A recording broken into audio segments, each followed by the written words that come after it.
The debate ಕಾರ್ಯಕ್ರಮಕ್ಕೆ ಎಲ್ಲರಿಗೂ ಸ್ವಾಗತ. ಇವತ್ತು ನಾವು ಒಂದು ಬಹಳ ಸೂಕ್ಷ್ಮವಾದ ಆದರೆ ನಮ್ಮೆಲ್ಲರ ಜೀವನವನ್ನು ಒಂದಲ್ಲ ಒಂದು ಹಂತದಲ್ಲಿ ಮುಟ್ಟುವ ವಿಷಯದ ಬಗ್ಗೆ ಮಾತಾಡ್ತಿದ್ದೀವಿ. ಅದುವೇ ರೋಗ ಮತ್ತು ಅದರ ಪರಿಹಾರ.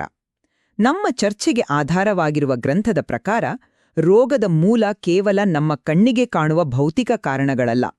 ಅದರ ಹಿಂದೆ ಒಂದು ಆಳವಾದ ಆಧ್ಯಾತ್ಮಿಕ ಆಯಾಮ ಕೂಡ ಇದೆ. ಹಾಗಾದ್ರೆ ಇಂದಿನ ನಮ್ಮ ಚರ್ಚೆಯ ಕೇಂದ್ರ ಪ್ರಶ್ನೆ ಇದು: ತೀವ್ರವಾದ ಕಾಯಿಲೆಗಳ ಮೂಲ ಕಾರಣ ಹಿಂದಿನ ಜನ್ಮದ ಪಾಪಕರ್ಮಗಳ ಫಲವಾದ ಪ್ರಾರಬ್ಧವೇ? ಒಂದು ವೇಳೆ ಹೌದು ಅಂದ್ರೆ ಅದರ ಪರಿಹಾರಕ್ಕೆ ಪ್ರಾರ್ಥನೆ, ಅದರಲ್ಲೂ ವಿಶೇಷವಾಗಿ ಗಾಯತ್ರಿ ಮಂತ್ರ ಹೇಗೆ ಸಹಾಯ ಮಾಡುತ್ತೆ? ನನ್ನ ವಾದ ಏನಂದ್ರೆ, ರೋಗ ನಿವಾರಣೆಗೆ ಆಧ್ಯಾತ್ಮಿಕ ಅನುಷ್ಠಾನವೇ ಅಡಿಪಾಯ. ಇದು ಪ್ರಾರಬ್ಧ ಕರ್ಮವನ್ನು ನಿವಾರಿಸಬಲ್ಲ ದೈವಿಕ ಶಕ್ತಿಯ ಆರಾಧನೆಯ ಮೇಲೆ ನಿಂತಿದೆ. ನಿಮ್ಮ ವಾದ ನಿಜಕ್ಕೂ ಕುತೂಹಲಕಾರಿಯಾಗಿದೆ. ಆದರೆ ರೋಗದ ಕಾರಣವನ್ನ ಪೂರ್ತಿಯಾಗಿ ಪ್ರಾರಬ್ಧಕ್ಕೆ ಕಟ್ಟಿಹಾಕುವುದು ಹೇಗೆ ಹೇಳೋದು? ಅದರ ಭೌತಿಕ ಕಾರಣಗಳು, ನಮ್ಮ ಜೀವನ ಶೈಲಿ ಮತ್ತು ಮುಖ್ಯವಾಗಿ ವೈದ್ಯಕೀಯ ಚಿಕಿತ್ಸೆಯ ಮಹತ್ವವನ್ನ ಕಡೆಗಣಿಸಿದ ಹಾಗೆ ಆಗಬಹುದು. ಇದು ಜನರಿಗೆ ಆಧ್ಯಾತ್ಮಿಕ ಸಮಾಧಾನ ಕೊಡುವ ಬದಲು ಹತಾಶೆಗೆ ದಾರಿ ಮಾಡಿಕೊಡುವ ಅಪಾಯ ಇದೆ ಅನ್ನೋದು ನನ್ನ ಒಂದು ನಿಲುವು. ಸರಿ, ನನ್ನ ನಿಲುವನ್ನ ಇನ್ನಷ್ಟು ಸ್ಪಷ್ಟಪಡಿಸ್ತೇನೆ ನೋಡಿ. ನಮ್ಮ ಆಕರ ಗ್ರಂಥ ಜನ್ಮಾಂತರಕೃತಂ ಪಾಪಂ ವ್ಯಾಧಿರೂಪೇಣ ಬಾಧತೆ ಅಂತ ಬಹಳ ಸ್ಪಷ್ಟವಾಗಿ ಹೇಳುತ್ತೆ. ಅಂದ್ರೆ ಹಿಂದಿನ ಜನ್ಮಗಳಲ್ಲಿ ನಾವು ಮಾಡಿದ ಕೆಟ್ಟ ಕೆಲಸಗಳ ಫಲವೇ ಈ ಜನ್ಮದಲ್ಲಿ ರೋಗವಾಗಿ ನಮ್ಮನ್ನ ಕಾಡುತ್ತೆ. ಇದು ಕೇವಲ ಒಂದು ಕುರುಡು ನಂಬಿಕೆಯಲ್ಲ, ಬದಲಿಗೆ ಇದೊಂದು ಕಾರಣ ಕಾರ್ಯ ಸಿದ್ಧಾಂತ. ಇದರರ್ಥ ನಾವು ಇವತ್ತು ತಗೊಳ್ಳೋ ಔಷಧಿಗಳು, ಮಾತ್ರೆಗಳು ರೋಗದ ಲಕ್ಷಣಗಳನ್ನು ಮಾತ್ರ ಕಡಿಮೆ ಮಾಡಬಹುದು. ಒಂದು ಉದಾಹರಣೆ ಕೊಡ್ತೀನಿ. ಜ್ವರ ಬಂದ್ರೆ ಪ್ಯಾರಾಸಿಟಮಾಲ್ ತಗೊಂಡ್ರೆ ಮೈ ಬಿಸಿ ಹಿಡಿಯುತ್ತೆ ನಿಜ, ಆದ್ರೆ ಜ್ವರ ಬರ್ಲಿಕ್ಕೆ ಮೂಲ ಕಾರಣ ಏನಿವೆ ಅದನ್ನ ಮಾತ್ರ ಸರಿಪಡಿಸೋದಿಲ್ಲ. ಆ ಮೂಲ ಕಾರಣವೇ ಪ್ರಾರಬ್ಧ ಕರ್ಮ. ಅದನ್ನ ನಿವಾರಿಸಲಿಕ್ಕೆ ಆಧ್ಯಾತ್ಮಿಕ ಪರಿಹಾರಗಳು ಬೇಕೇ ಬೇಕು. ಇದಕ್ಕಾಗಿಯೇ ಗ್ರಂಥದಲ್ಲಿ ಉಪಮರ್ದ ಅಂತ ಒಂದು ಅದ್ಭುತ ಪರಿಕಲ್ಪನೆಯನ್ನು ಕೊಟ್ಟಿದ್ದಾರೆ. ಅಂದ್ರೆ ಕರ್ಮದ ಫಲವನ್ನ ಪೂರ್ತಿಯಾಗಿ ಅಳಿಸೋಕಾಗದೆ ಹೋದ್ರೂ ದಾನ, ಹೋಮ, ಜಪ ಮತ್ತು ದೇವತಾರಾಧನೆಯ ಮೂಲಕ ಅದರ ತೀವ್ರತೆಯನ್ನ ಕಡಿಮೆ ಮಾಡುವ ಪ್ರಕ್ರಿಯೆ ಇದು. ಇನ್ನೊಂದು ಮುಖ್ಯವಾದ ಅಂಶ ಇದೆ. ಕರ್ಮ ಅನ್ನೋದು ಏನದು ಜಡವಸ್ತು ಇದ್ದಾಗೆ. ಅದು ತಾನಾಗೆ ಫಲ ಕೊಡೋಕಾಗಲ್ಲ. ಅದನ್ನ ಕರ್ಮಾಧ್ಯಕ್ಷನಾದ ಭಗವಂತನೇ ನಿರ್ವಹಿಸಬೇಕು. ಆತನೇ ತನ್ನ ನರಸಿಂಹ ರೂಪದಲ್ಲಿ ಪಾಪನಾಶಕನಾಗಿ ನಮಗೆ ಅನುಗ್ರಹಿಸುತ್ತಾನೆ. ಹಾಗಾಗಿ ರೋಗ ನಿವಾರಣೆಗೆ ಅವನ ಕೃಪೆಯೇ ಅಂತಿಮ ಅಂತ ನನ್ನ ವಾದ. ನಿಂದ ವಾದ ಕೇಳ್ತಾ ಇದ್ರೆ ಅದು ಸತ್ಯನೇ ಅನ್ಸಬಹುದು. ಯಾಕೆಂದ್ರೆ ಮನುಷ್ಯನಿಗೆ ಜ್ಞಾನದಿಂದಕ್ಕಿಂತಲೂ ಭಕ್ತಿಯಿಂದ ಹಡೆಯಂಬುದನ್ನ ಬೇಗ ತಿಳ್ಕೊಳ್ಳೋದು ಸಾಧ್ಯ. ನೀವು ಮಂಡಿಸಿದ ಈ ಆಧ್ಯಾತ್ಮಿಕ ಚೌಕಟ್ಟನ್ನು ನಾನು ಗೌರವಿಸ್ತೇನೆ, ನಿಜ. ಆದರೆ ಇದೇ ವಿಷಯವನ್ನು ನಾವು ಬೇರೆ ಕೋನದಿಂದಲೂ ನೋಡಲೇಬೇಕಾಗತ್ತೆ. ನೋಡಿ, ಇದೇ ಗ್ರಂಥದಲ್ಲಿ ರೋಗಕ್ಕೆ ಕ್ರಿಮಿ, ಚೇಳು ಕಡಿತದಂತಹ ಭೌತಿಕ ಕಾರಣಗಳನ್ನು ಸಹ ಉಲ್ಲೇಖಿಸಲಾಗಿದೆ ಅನ್ನೋದನ್ನು ನಾವು ಮರಿಬಾರದು. ಹಾಗಿದ್ಮೇಲೆ ಕೇವಲ ಪ್ರಾರಬ್ಧದ ಮೇಲೆ ಇಷ್ಟೊಂದು ಒತ್ತು ನೀಡೋದು ಯಾಕೆ? ಹೀಗೆ ರೋಗದ ಮೂಲ ಕಾರಣ ಕೇವಲ ಪ್ರಾರಬ್ಧ ಅಂತ ಒತ್ತಿ ಹೇಳೋದು ಸಂಕಟದಲ್ಲಿರೋ ವ್ಯಕ್ತಿಯನ್ನ ಅಸಹಾಯಕನನ್ನಾಗಿ ಮಾಡೋ ಅಪಾಯವಿದೆ. ಎಲ್ಲ ನನ್ನ ಹಣೆಬರಹ, ನಾನೇನು ಮಾಡಕ್ಕಾಗತ್ತೆ ಅಂತ ಅವರು ವೈದ್ಯಕೀಯ ವಿಜ್ಞಾನವನ್ನ, ವೈದ್ಯರ ಸಲಹೆಯನ್ನೇ ಕಡೆಗಣಿಸೋ ಸಾಧ್ಯತೆ ಇರುತ್ತೆ. ಇದು ಒಂದು ರೀತಿ ಅದೃಷ್ಟವಾದಕ್ಕೆ, ಫೇಟಲಿಸಮ್ಗೆ ದಾರಿ ಮಾಡಿಕೊಡ್ಬೋದು. ನನ್ನ ಪ್ರಶ್ನೆ ಇಷ್ಟೇ: ಪ್ರಾರಬ್ಧವೇ ಮುಖ್ಯ ಕಾರಣ ಅನ್ನೋ ಈ ನಿಲುವು ನೋವಿನಿರೋರಿಗೆ ನಿಜವಾಗಿಯೂ ಧೈರ್ಯ ತುಂಬುತ್ತಾ ಅಥವಾ ಅವರನ್ನ ಮತ್ತಷ್ಟು ನಿಷ್ಕ್ರಿಯರನ್ನಾಗಿ ಮಾಡುತ್ತಾ? ಈ ಚೌಕಟ್ಟಿನಲ್ಲಿ ರೋಗ ತಡೆಗಟ್ಟುವಿಕೆ ಅಂದ್ರೆ ಪ್ರಿವೆನ್ಷನ್, ಸಾರ್ವಜನಿಕ ಆರೋಗ್ಯ, ವೈಜ್ಞಾನಿಕ ಸಂಶೋಧನೆ ಇವುಗಳ ಸ್ಥಾನವಾದರೂ ಏನು? ಇಡೀ ಗ್ರಂಥದ ಗಮನ ಕೇವಲ ರೋಗ ಬಂದ ನಂತರದ ಆಧ್ಯಾತ್ಮಿಕ ಪರಿಹಾರಗಳ ಮೇಲೆ ಇರೋ ಹಾಗೆ ಕಾಣುತ್ತೆ. ಆದರೆ ಆರೋಗ್ಯಕರ ಜೀವನ ಶೈಲಿ, ಲಸಿಕೆಗಳ ಪಾತ್ರ ಇದನ್ನೆಲ್ಲ ನಾವು ಕಡೆಗಣಿಸ್ಲಿಕ್ಕೆ ಸಾಧ್ಯವೇ? ನೀವು ಎತ್ತಿದ ಪ್ರಶ್ನೆ ಬಹಳ ಪ್ರಸ್ತುತವಾಗಿದೆ. ಆದರೆ ಅದನ್ನ ನಾವು ಹೀಗೆ ನೋಡೋಣ. ಈ ಚೌಕಟ್ಟು ವೈದ್ಯ ವಿಜ್ಞಾನದ ವಿರೋಧಿಯಲ್ಲ, ಬದಲಿಗೆ ಅದಕ್ಕೆ ಪೂರಕ. ಆ ವಿಷಯಕ್ಕೆ ನಾವು ಮತ್ತೆ ಬರೋಣ. ಅದಕ್ಕಿಂತ ಮುಂಚೆ ಭಗವಂತ ಮತ್ತು ಇತರ ದೇವತೆಗಳ ಪಾತ್ರದ ಬಗ್ಗೆ ಸ್ವಲ್ಪ ಗಮನಿಸೋಣ.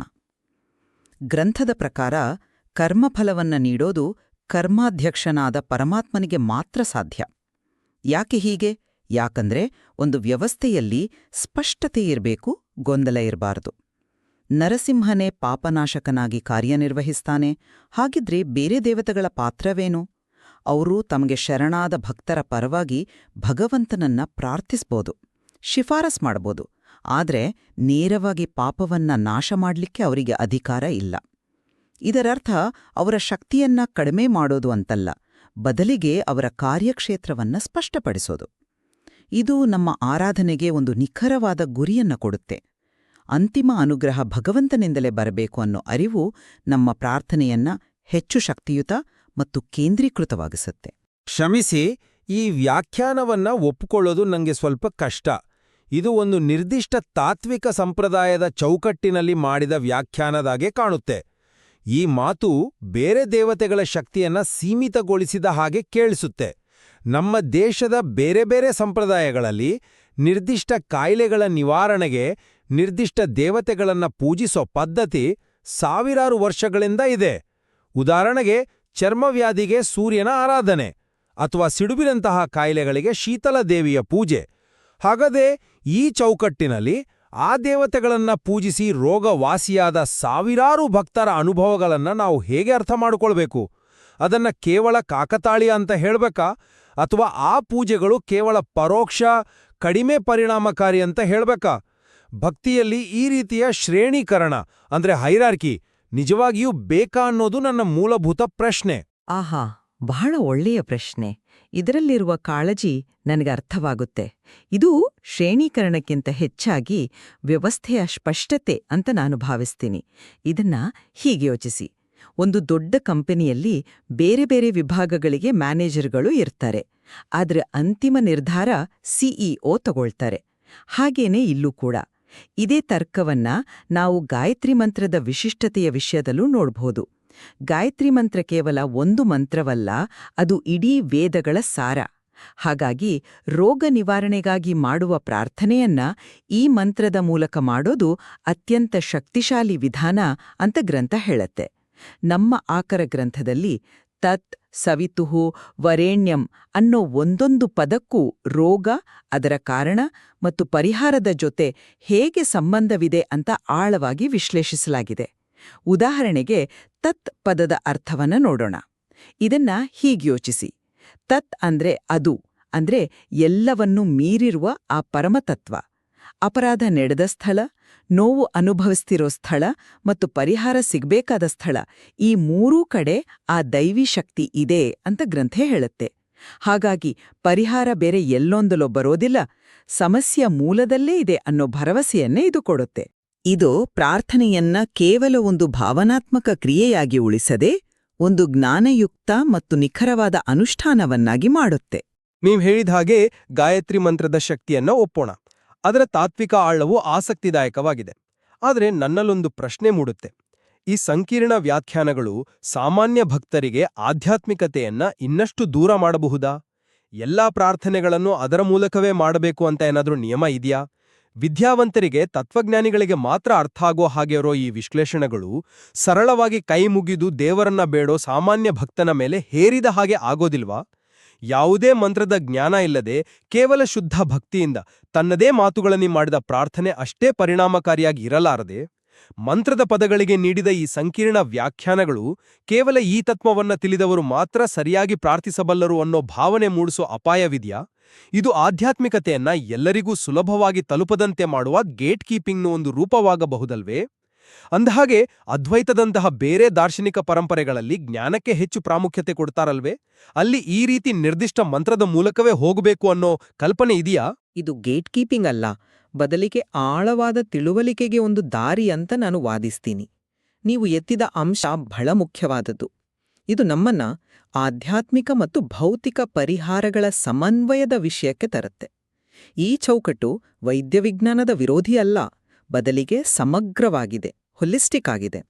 ಔಷಧದ ಜೊತೆಗೆ ಆಧ್ಯಾತ್ಮಿಕ ಕ್ರಿಯೆಗಳನ್ನ ಮಾಡಬೇಕು ಅಂತ ಗ್ರಂಥದಲ್ಲಿ ಸ್ಪಷ್ಟವಾಗಿ ಹೇಳಲಾಗಿದೆ. ಇದಕ್ಕಿಂತ ಮುಖ್ಯವಾಗಿ ವರೇಣ್ಯಂ ಪದದ ವ್ಯಾಖ್ಯಾನವನ್ನ ಗಮನಿಸಿ. ಅದರಲ್ಲಿ ಭಗವಂತನ ರೋಗ ಪರಿಹಾರಕ ಗುಣವು ಔಷಧ ಮತ್ತು ವೈದ್ಯರ ಮೂಲಕವೇ ಪ್ರಕಟವಾಗತ್ತೆ ಅಂತ ವಿವರಿಸಲಾಗಿದೆ.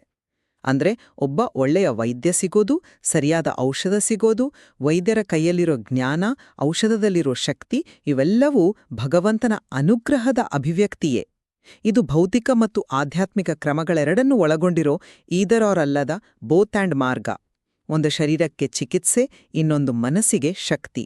ಹೌದು, ನೀವು ಹೇಳಿದ ಬೌತ್ ಹ್ಯಾಂಡ್ ಮಾರ್ಗದ ಕಲ್ಪನೆ ಬಹಳ ಚೆನ್ನಾಗಿದೆ. ಆ ಸಮನ್ವಯದ ಆಶಯವನ್ನ ನಾನು ಒಪ್ತೇನೆ. ಆದರೆ ನನ್ನ ಆತಂಕ ಇರೋದು ಅದರ ಪ್ರಾಯೋಗಿಕ ಅನ್ವಯದ ಬಗ್ಗೆ. ಗ್ರಂಥದ ಒಟ್ಟು ಆಧ್ಯಾತ್ಮಿಕತೆಯ ಮೇಲೆಯೇ ಇದೆ ಅನ್ನೋದು ಸ್ಪಷ್ಟ.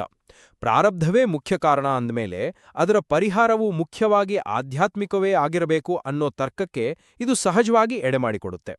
ವಾಸ್ತವದಲ್ಲಿ ಕ್ಯಾನ್ಸರ್ನಂತಹ ಮಾರಣಾಂತಿಕ ಕಾಯಿಲೆ ಬಂದಾಗ ಪ್ರಾರಬ್ಧವೇ ಮುಖ್ಯ ಕಾರಣ ಅನ್ನೋ ಮಾತು ರೋಗಿಯ ಮನಸ್ಸಿನಲ್ಲಿ ಹೇಗೆ ಕೆಲಸ ಮಾಡಬಹುದು? ಇದು ವೈದ್ಯರ ಮೇಲಿನ ನಂಬಿಕೆಯನ್ನ ಕಡಿಮೆ ಮಾಡಿ ಕೀಮೋಥೆರಪಿಯಂತಹ ಕಠಿಣ ಚಿಕಿತ್ಸೆಯನ್ನ ಅರ್ಧಕ್ಕಿ ನಿಲ್ಲಿಸೋ ಹಾಗೆ ಪ್ರೇರೇಪಿಸಬಹುದಲ್ಲವೇ? ಎಲ್ಲಾ ಕರ್ಮ ಹೋಮ ಮಾಡಿದ್ರೆ ಸರಿ ಹೋಗುತ್ತೆ, ಕೀಮೋ ಯಾಕೆ ಬೇಕು ಅಂತ ಯೋಚಿಸೋ ಸಾಧ್ಯತೆ ಇಲ್ವಾ? ಈ ಆತಂಕ ನೈಜವಾದದ್ದು. ಇದನ್ನ ಈ ಚೌಕಟ್ಟು ಹೇಗೆ ನಿಭಾಯಿಸುತ್ತೆ? ನೀವು ಬಹಳ ಮುಖ್ಯವಾದ ಸೂಕ್ಷ್ಮವಾದ ಪ್ರಶ್ನೆಯನ್ನ ಕೇಳಿದ್ದಿರಿ. ಖಂಡಿತವಾಗಿಯೂ ಈ ಗ್ರಂಥದ ಆಶಯ ವೈದ್ಯಕೀಯ ಚಿಕಿತ್ಸೆಯನ್ನ ನಿರಾಕರಿಸೋದಲ್ಲ, ಬದಲಿಗೆ ವೈದ್ಯಕೀಯ ಚಿಕಿತ್ಸೆಯ ಯಶಸ್ಸಿಗೆ ಬೇಕಾದ ಪೂರಕ ವಾತಾವರಣವನ್ನ ನಿರ್ಮಿಸೋದು. ನಿಮ್ಮ ಉದಾಹರಣೆಯನ್ನೇ ತಗೊಳ್ಳೋಣ. ಕೀಮೋಥೆರಪಿಯಂಥ ಚಿಕಿತ್ಸೆಗಳು ಶಾರೀರಿಕವಾಗಿ ಮತ್ತು ಮಾನಸಿಕವಾಗಿ ಬಹಳ ಕಠಿಣ. ಅದನ್ನ ಸಹಿಸಿಕೊಳ್ಳೋಕೆ ರೋಗಿಗೆ ಅಪಾರವಾದ ಮನೋಬಲ ಬೇಕು. ಈ ಆಧ್ಯಾತ್ಮಿಕ ಅನುಷ್ಠಾನಗಳು, ಪ್ರಾರ್ಥನೆಗಳು ಆ ಮನೋಬಲವನ್ನ, ಆ ಇಚ್ಛಾಶಕ್ತಿಯನ್ನ ನೀಡುತ್ತವೆ. ಔಷಧವು ಶರೀರದ ಮೇಲೆ ಕೆಲಸ ಮಾಡಿದ್ರೆ, ಪ್ರಾರ್ಥನೆಯು ಆ ಔಷಧವು ಸರಿಯಾಗಿ ಕೆಲಸ ಮಾಡಲಿಕ್ಕೆ ಬೇಕಾದ ಧನಾತ್ಮಕ ಸ್ಥಿತಿಯನ್ನ ಮನಸ್ಸು ಮತ್ತು ಶರೀರದಲ್ಲಿ ನಿರ್ಮಾಣ ಮಾಡುತ್ತೆ.